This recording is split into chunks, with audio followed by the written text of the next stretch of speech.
Hi, Royals. I have a little story I wanted to read to you. It's called Mufaro's Beautiful Daughters, and it's by John Steptoe.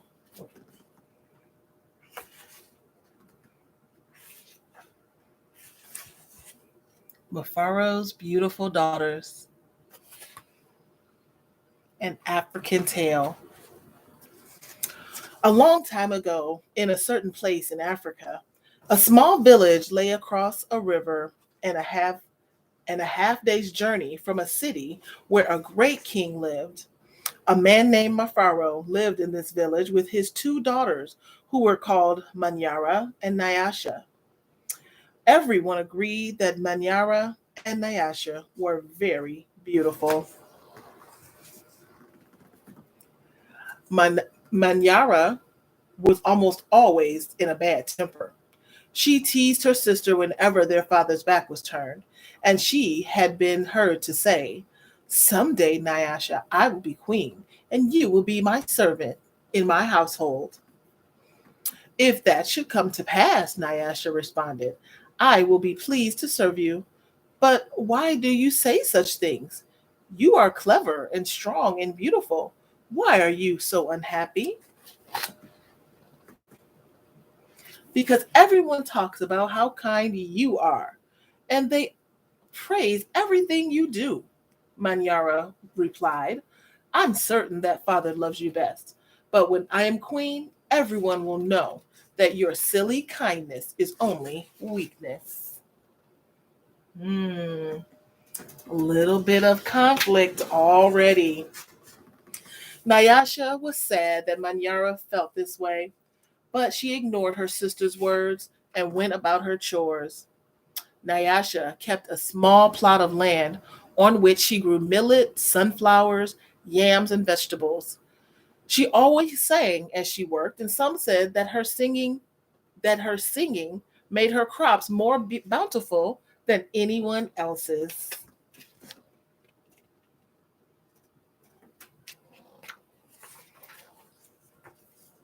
One day, Nyasha noticed a small garden snake resting beneath a yam vine. "Good day, little Nayoka," she called to him. "You are welcome here. You will keep away any creatures who might spoil my vegetables." She bent forward, gave the little snake a loving pat on the head, and then returned to her work. From that day on, Nayoka was always at Nyasha's side when she tended her garden. It was said that she sang all the more sweetly when he was there. Do we see the little snake? Do we see the little garden snake? There he is. I don't know if I'd be that friendly with a snake. Not that brave. Mufaro knew nothing of how Manyara treated Nyasha. Nyasha was too considerate of her father's feelings to complain, and Manyara was always careful to behave herself when Mufaro was around. Early one morning, a messenger came from the city. The great king wanted a wife. The most worthy and beautiful daughters in the land are invited to appear before the king, and he will choose one to become queen, the messenger proclaimed. Mufaro called Manyara and Nyasha to him. "It would be a great honor to have one of you chosen," he said. "Prepare yourselves to journey to the city. I will call together all our friends to make a wedding party. We will leave tomorrow as the sun rises." "But my father," Manyara said sweetly, "it would be painful for either of us to leave you, even to be wife to the king. I know Nyasha would grieve to death if she were parted from you. I am strong. Send me to the city and let poor Nyasha be happy here with you." Mufaro beamed with pride. "The king has asked for the most worthy and the most beautiful. No, Manyara, I cannot send you alone. Only a king can choose between two such worthy daughters. Both of you must go." Her little plan didn't go as well she had hoped. That night, when everyone was asleep, Manyara stole quietly out of the village. She had never been in the forest at night before, and she was frightened. But her greed to be the first to appear before the king drove her on. In her hurry, she almost stumbled over a small boy who suddenly appeared, standing in the path. "Please," said the boy, "I am hungry. Will you give me something to eat?" "I have brought only enough for myself," Manyara replied. "But please," said the boy, "I am so very hungry." "Out of my way, boy. Tomorrow I will become your queen. How dare you stand in my path?" Does she look friendly? After traveling for what seemed to be a good distance, Manyara came to a small clearing. There, silhouetted against the moonlight, was an old woman seated on a large stone. The old woman spoke. "I will give you some advice, Manyara. Soon after you pass the place where two paths cross, you will see a grove of trees. They will laugh at you. You must not laugh in return. Later, you will meet a man with his head under his arm. You must be polite to him." "How do you know my name? How dare you advise your future queen?" "Stand aside, you ugly old woman," Manyara scolded, and then rushed on her way without looking back. Just as the old woman had foretold, Manyara came to a grove of trees, and they did indeed seem to be laughing at her. "I must be calm," Manyara thought. "I will not be frightened." She looked up at the trees and laughed out loud. "I laugh at you, trees," she shouted, and she hurried on. It was not yet dawn when Manyara heard the sound of rushing water. "The river must be up ahead," she thought. "The great city is just on the other side." But there, on the rise, she saw a man with his head tucked under his arm. Manyara ran past him without speaking. "A queen acknowledges only those who please her," she said to herself. "I will be queen. I will be queen," she chanted as she hurried on toward the city.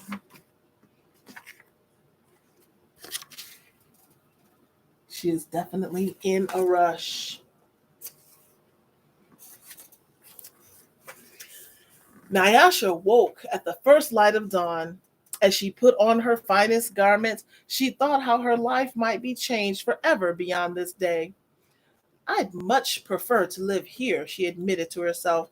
"I'd hate to leave this village and never see my father or sing to little Nayoka again." Her thoughts were interrupted by loud shouts and a commotion from the wedding party assembled outside. Manyara was missing. Everyone bustled about, searching and calling for her. When they found her footprints on the path that led to the city, they decided to go on as planned. As the wedding party moved through the forest, brightly plumed birds darted about in the cool green shadows beneath the trees. Though anxious about her sister, Nyasha was soon filled with excitement about all there was to see. They were deep in the forest when she saw the small boy standing by the side of the path. "You must be hungry," she said, and handed him a yam she had brought for her lunch. The boy smiled and disappeared quietly as he came. Later, as they were approaching the place where the two paths crossed, the old woman appeared and silently pointed the way to the city. Nyasha thanked her and gave her a small pouch filled with sunflower seeds. The sun was getting high in the sky when the party came to the grove of towering trees. Their uppermost branches seemed to bow down to Nyasha as she passed beneath them. At last, someone announced that they were near their destination.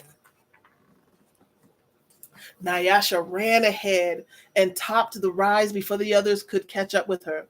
She stood transfixed at her first sight of the city.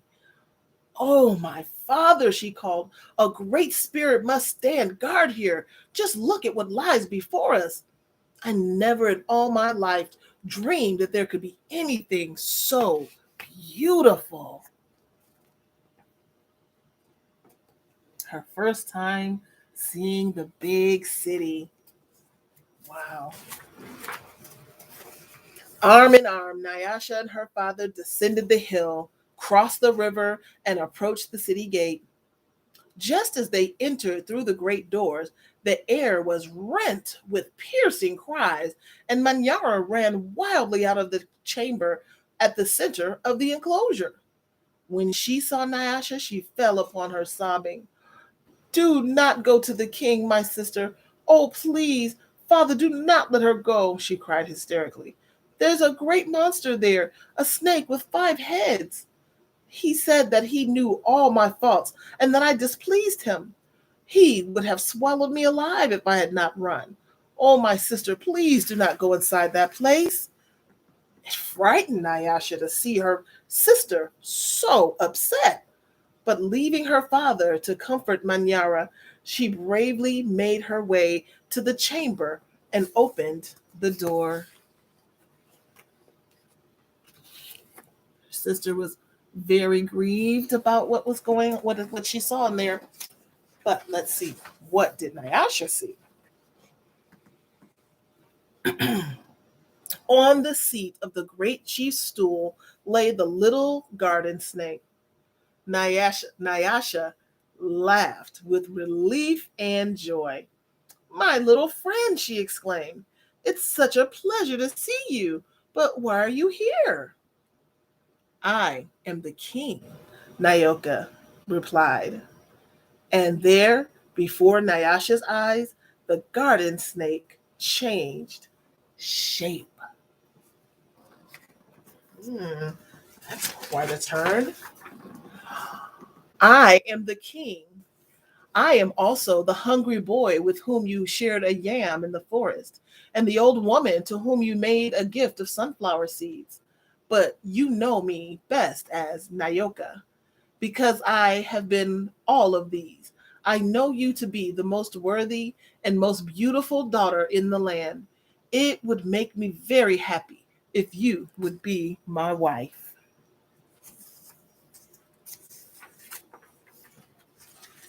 And so it was that a long time ago, Nyasha agreed to be married. The king's mother and sisters took Nyasha to their house, and the wedding preparations began. The best weavers in the land laid out their finest cloth for her wedding garments. Villagers from all around were invited to the celebration, and a great feast was held. Nyasha prepared the bread for the wedding feast from millet that had been brought from her village. Mufaro proclaimed to all who would hear him that he was the happiest father in all the land, for he was blessed with 2 beautiful and worthy daughters, Nyasha the queen, and Manyara a servant in the queen's household. So Nyasha's kindness won the day, and she won the prize of becoming the queen of that beautiful, beautiful land. And that is Mufaro's Beautiful Daughters by John Steptoe. I hope you enjoyed that. That was such a lovely story. All right, well, we will see you next time. Bye bye.